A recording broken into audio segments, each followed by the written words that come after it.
Welcome back to the Zero E Michigan podcast. I'm Carl Bloss, and my co host is Larry Hudson. Our guest today is Bob Raymond. Bob and I have been discussing EVs, and he's recently test drove some vehicles. And I noticed that Bob was starting to post some videos on Facebook of an electric boat. So I contacted Bob and I said, we got to find out more. So with that in mind, Bob, if you want to introduce yourself and tell us a little bit about your boat project. Yeah, I'm Bob Raymond, and I started with the electric trolling motor on my kayak, and uh, and then I had a deep cycle battery in the back of a kayak that was pretty small, and I almost got swamped a couple times by big boats, so I decided I wanted to get something bigger, but I liked the electric motor idea, and then so I went to a little 14-foot rowboat and put a little bit bigger trolling motor on that with a little bit bigger battery. And then I decided, no, that's still too tippy. You lean one way or the other on a rowboat and it just doesn't feel too secure or safe. So I decided to go with a bigger boat and I found a 1985 open bow bayliner that was a outboard motor type. Um, and I took the outboard motor off of it. I got rid of the gas tank. I bought four big lithium batteries and a Elco outboard electric motor. And it's a 20 horsepower motor, but it's geared down. It's built on a Yamaha frame outboard, but it's probably more like a 10 horsepower as far as speed goes, but it's got a lot of power. So I got the biggest batteries I could afford, and those were 200 amp hour uh, lithium batteries with battery. What was the cost of the batteries? Batteries cost me right about $800 or $900 each. I got four of them because it's a 48-volt motor.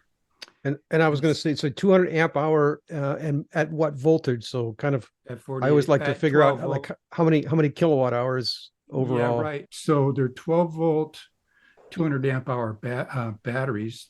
So that's 2,400 watts, I think it is.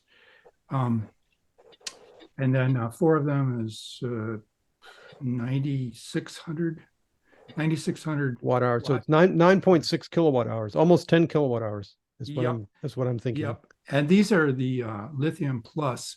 So in other words, the boat can draw full speed. It can draw 145, 150 amps at 48 volts. And so I needed something to give me sustained draw of that much current. And so I got the plus version, which could go full out 145 watts for as long as I wanted to till the battery's drained out. And is that a local built battery or overseas? It's a battery called Ampere Time. I don't know if you guys can see this. Yep. Ampere time. And for those just listening on audio, we'll put some links to all this. Yeah, I sent Carl some pictures and Yeah, I we'll bought put them a on photo Amazon. album too, and we'll put some of those, we'll edit those in. I guess Mhm. one question I have, so it sounds like you kind of put this together in a kit form, right? Or well, you kind of assemble the components yourself, or is this something that you can basically go on a catalog somewhere or on Amazon and say, I want this entire boat conversion system? It sounds a little bit like the concept and putting all the pieces together was yours. Is that correct? Yeah, actually, I started with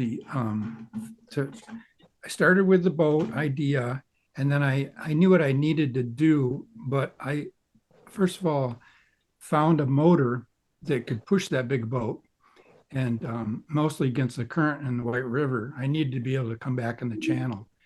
But my little trolling motor couldn't push a big boat like that, so I needed something powerful enough.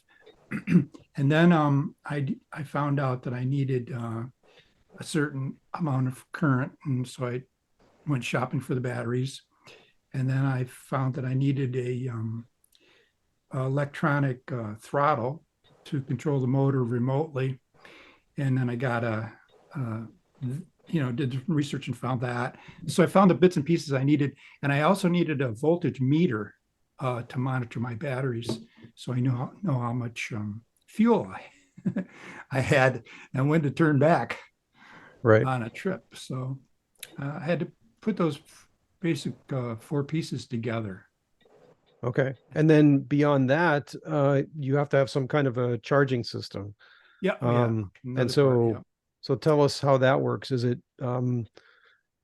standard 120 volt charger, or how do you charge them? And does the marina, or do you have your own dock, or like, tell us a little bit about how that works. Okay. Nope. I trailer my boat. Okay. But I have two onboard chargers. One of them is a NOCO 10 amp by 4. So I got 4. I can charge 4 different batteries with that one NOCO charger, and it's lithium compatible, which it needs to be. And then I also have another NOCO 1 charger for my deep cycle accessory battery that's in the boat. So I got 2 chargers in the boat, and then I have a NOCO outlet. It's just a 110 outlet in the boat that I can plug an extension cord into and then plug it in my house with the extension cord. And I plug it into an amp meter in the house so I can monitor to see when it's fully charged. I can Okay. tell. Well, I was going to ask you, you said lithium compatible. Does that mean that there's some kind of a battery management system in terms of it'll Yes. monitor the voltage and then start to ramp down so you're not Yes. building up heat and that sort of thing? Yes. But it doesn't shut off automatically. You said you have an amp meter, so you kind of need to monitor it to make sure it doesn't overcharge. No, the NOCO is a smart charger. It will Okay. it will just stop at a certain point and kind of trickle charge or maintain. But each of the big lithium batteries also has a battery management system. Each one of them does. And they have a cutoff. Like if it's too cold outside, you can't really charge it. You shouldn't charge it below freezing. And if it's too hot, it will also cut off if it's too hot outside. But the chargers can handle lithium batteries, which I guess are more sensitive. Plus, they seem to charge to a higher voltage than a regular deep cycle battery, lead acid. Yeah. Right. I mean, one of the reasons I asked is, there are some projects where, you do things and you have the certain knowledge of how it all works, but then explaining it to somebody else, and if they want to replicate it, it's a little more difficult for somebody maybe who's not technically versed. But if somebody took all of your components and put them together, it's pretty straightforward. You can say, well, here, just plug it in, and it's going to charge those batteries. They will monitor themselves. They're not going to overcharge, and overcharging could lead to overheating and possibly a fire. And obviously that's something we want to avoid. So I think what you're telling me is that it is fairly foolproof. Yes, and all the components are put together so that it won't damage the batteries. And these, like you can't use a regular lead acid battery charger on lithium batteries. They'll wreck them. I think it wrecks them. So I didn't take a chance on that. And I also did some research. There's a lot of fishermen that have this kind of setup. So I copied a lot of their ideas. And Elco Motors also has recommendations on chargers and things like that, and the batteries. And but I just kind of did a lot of research from other people, set up, and got. So at 4,000 for the batteries, give or take, did you also consider, because I've been following the do-it-selfer, car conversions, did you consider, like one of our local guys in Kalamazoo, Mike, had built his Saturn Vue, and he used Leaf batteries, and then another guy used Chevy Volt batteries. Did you consider that, or or why not? Well, I I don't know how much space they would take up. I know my Volt batteries, the whole boat T or the Volt T-shaped battery system wouldn't fit in the boat, not that small a boat. I've heard about people putting them in bigger boats though, like Okay. cabin cruiser boats. But I'm kind of limited on space where the gas tank was in there. I did build an extra box. I had to put an extra box in front of it for two of the other batteries because they're pretty good sized batteries. But no, I didn't consider using a battery out of a car. Another thing is the boat hits waves and it bounces, and I had to make sure that the batteries could handle shock. I don't know about the car batteries. I'm sure they could handle shock too, but Well, one of the things I heard you say is that the batteries themselves have a battery management system. yeah. And I think that's pretty important. I think, Larry, if you go out and just buy, cells from a Nissan Leaf, then you're not getting the battery management system with that. So then you need to monitor that or build some kind of intelligence into that. And it probably becomes a much bigger project, right? Because you start getting into like programming Raspberry Pis and all that sort of thing. Exactly. Yeah. From what Yeah. it Actually, sounds like to me that, Bob, I think you took off the shelf parts that all work together, and that made it a fairly seamless project, which I think that's a great thing to do because, I think it's, while we all like to say that EVs are pretty simple compared to a combustion engine, there are some things that you can get pretty wrong, and they can be expensive, or you can damage components in the process. So it sounds to me like, by buying off the shelf components that are now available, which is nice that they are available, you just made it all work together, and it it just works, and then you get to go boating and not spend more of your valuable time in the garage trying to put all this together. And I think that the output voltage on the car batteries is quite a bit higher than what I needed. I needed 48 volts, so I would have had to, somehow convert it so that it put out 48 volts. Yeah. So tell us about the runtime. So tell us your typical boating outing. So you said it's a trailer boat. So you unload the boat, you float it at the dock, and then how much runtime do you get at approximately what speed? You said you start in White Lake, right? So you're from Whitehall, and then do you take it out? You said the channel, so you go out in the big lake, and does the motor, does it handle kind of the waves and the currents on the big lake? Yeah. Yeah. In fact, I took it right out to, in your background there, I was right out in front of the, where Duck Creek enters Lake Michigan right there, from my boat launch on the other side of White Lake. So had to go all the way through White Lake, out the channel and down to Duck Lake there, right? That's probably about 4 miles each way, I think. So I went at least 8 miles on that trip. But I could go, and I still have 50% battery left. So okay, so how long was the whole outing, and maybe how fast were you going? How many knots or miles per hour? Miles per hour, 5 miles per hour, and 8 miles took 50% of the battery. Okay. So I could probably double that. But if you go full speed, you only get a couple more miles per hour out of it. So maybe 7 miles per hour if I went full speed. So it's just not worth going that, because I could only go maybe 3 miles full speed, but I can go 15 miles half speed. It's just Right. crazy. Yeah, it's a displacement haul. So yeah. So it does not, the motor doesn't have the RPMs, like I said, like a regular gas 2-cycle outboard 20 horsepower motor. It's probably half the RPMs. So the speed is not that great. And a 20 horsepower pushing a 1,800-pound boat, you just can't get it to plane or anything like that. It's just kind of a nice cruise, nice slow cruise. But powerful enough to go in and out the channel. That's what I needed. right.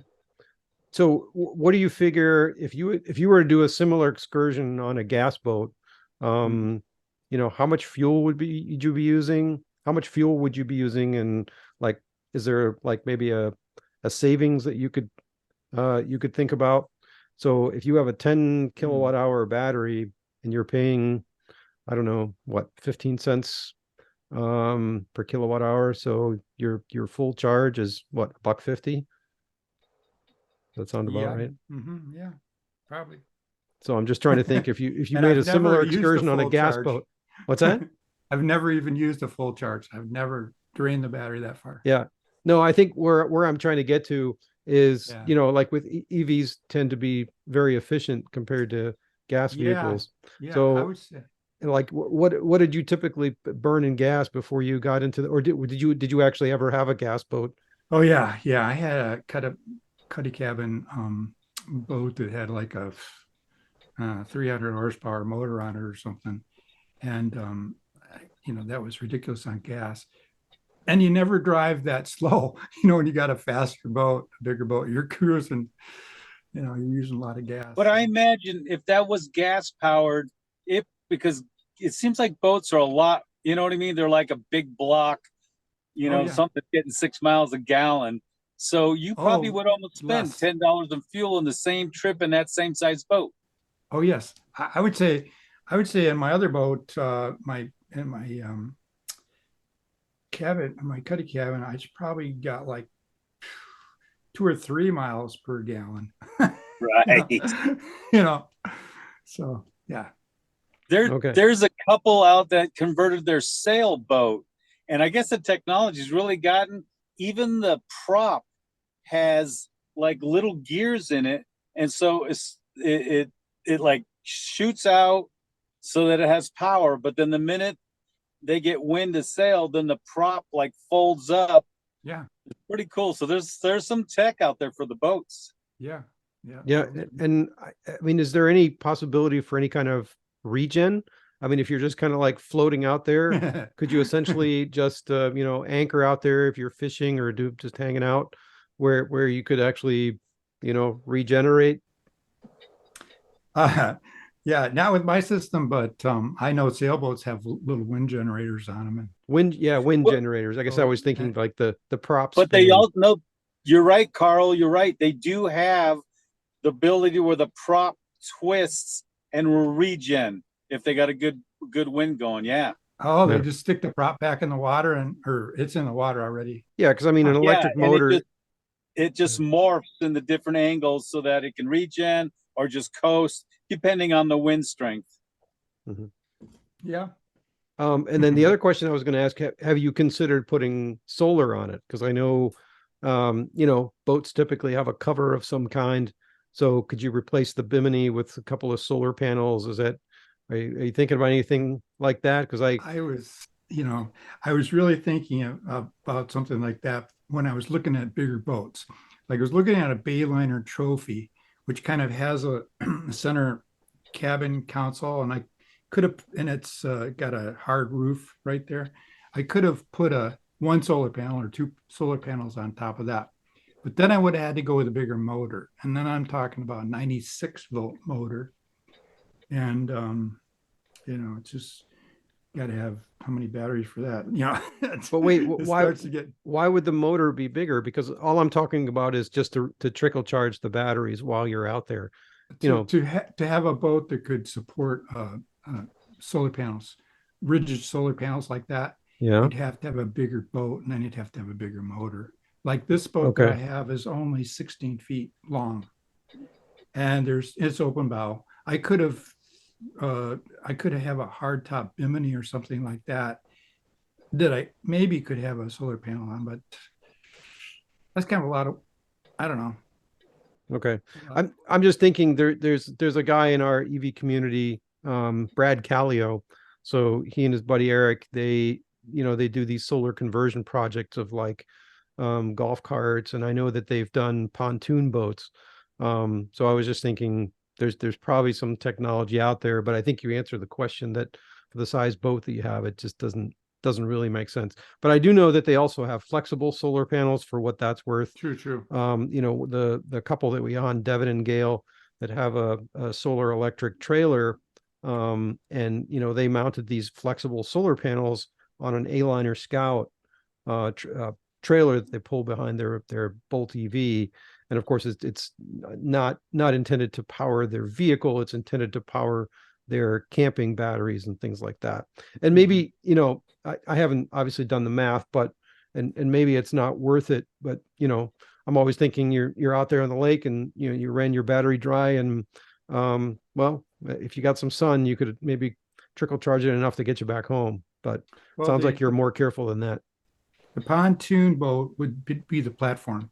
That would be a good platform to have solar panels with a semi-hard roof or something Okay. on that, because that would give you the most space. You could fit probably four or six panels on that. Mhm. And How much was the motor? the motor was about 5,000.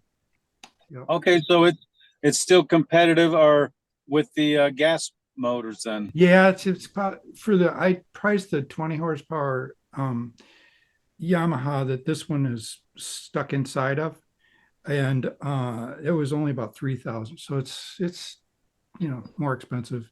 Mhm. So Okay. the overall project then was Overall approximately. So we project. mentioned the batteries, the motor, some of the Yeah. chargers. What else? Yeah, actually, I got the breakdown right here. Okay.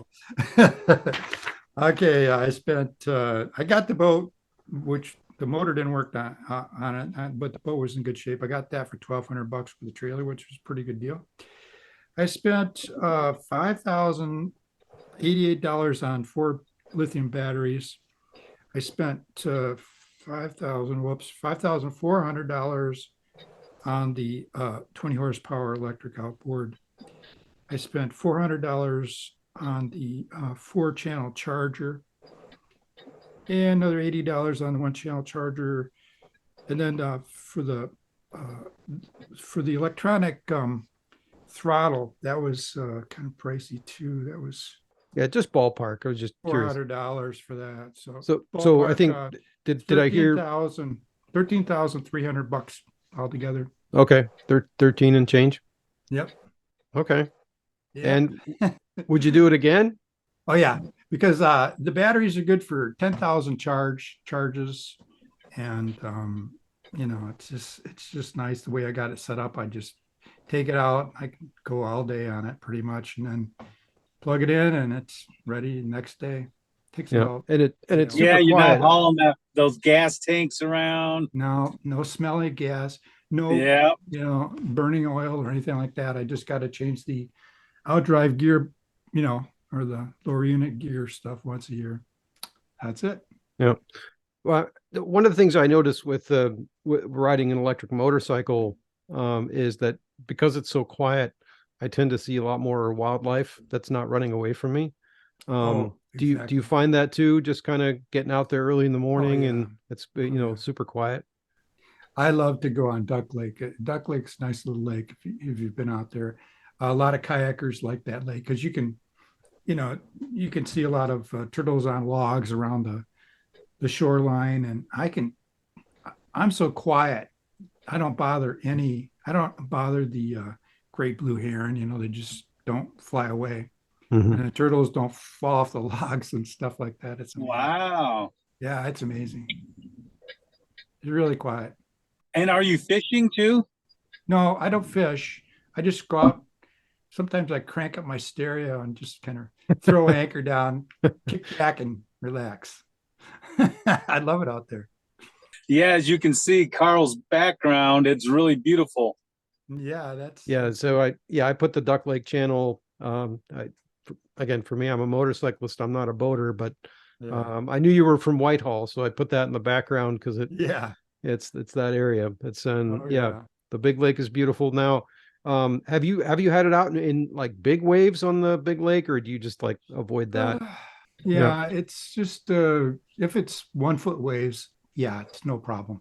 And Okay. and Lake Michigan's been calm a lot lately, so I could go, all day on it. But 2 foot waves, nah, I wouldn't go out there in this boat. It's an open bow for one thing, and it's really only got maybe 2 feet above the water.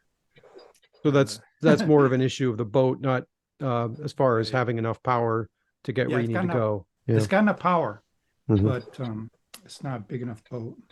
So what's next? Are you just going to enjoy the boat? Are you looking at the next project for a boat conversion? This is kind of the perfect balance, unless you want to Mhm. spend another 10 grand.